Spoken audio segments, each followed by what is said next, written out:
So there's a reason these car companies love their big pickup trucks, because they can pile on all kinds of stuff, and we'll pay for it, right, Ed?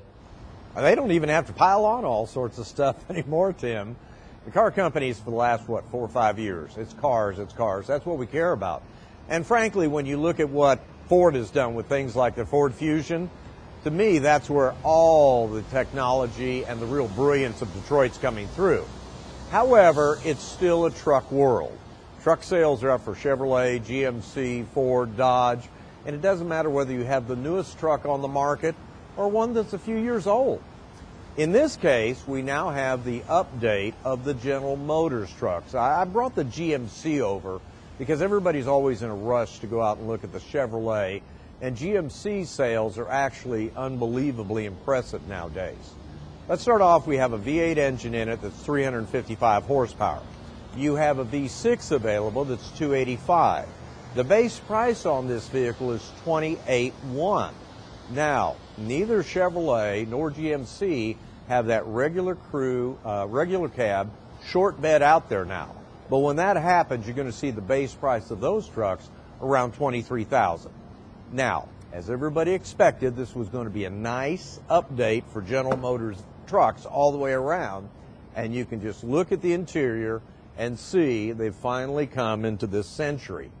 GM did a really nice job on it. All the buttons are big, they're easy to see, easy to access. The navigation system is extremely good, especially looking for traffic problems on the road, but I like them a little less cartoony than what this one is. Air conditioner, as with all GM products, are just exceptional. But here's the cool thing. This one has air-conditioned seats, and they are absolutely magnificent how quickly they'll cool you down. And that's a big deal because a lot of these trucks end up, as you know, out in 100-degree days on the backside of ranches or just stuck in traffic like I was this morning. That seat's very good. And you can see massive amount of space on the interior. Now, I prefer the little bit more, let's call it European drive to the Dodge Ram.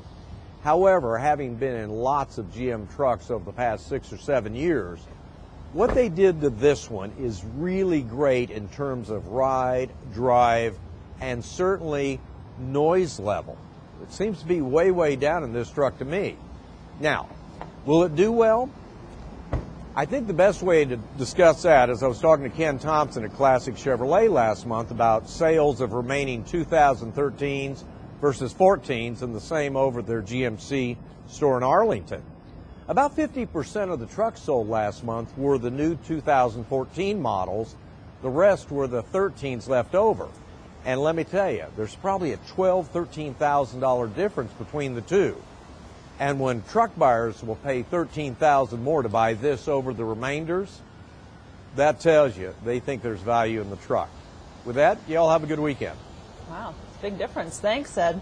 And Ed's on the radio, 570 KLIF tomorrow. His car column is in tomorrow's Fort Worth Star-Telegram.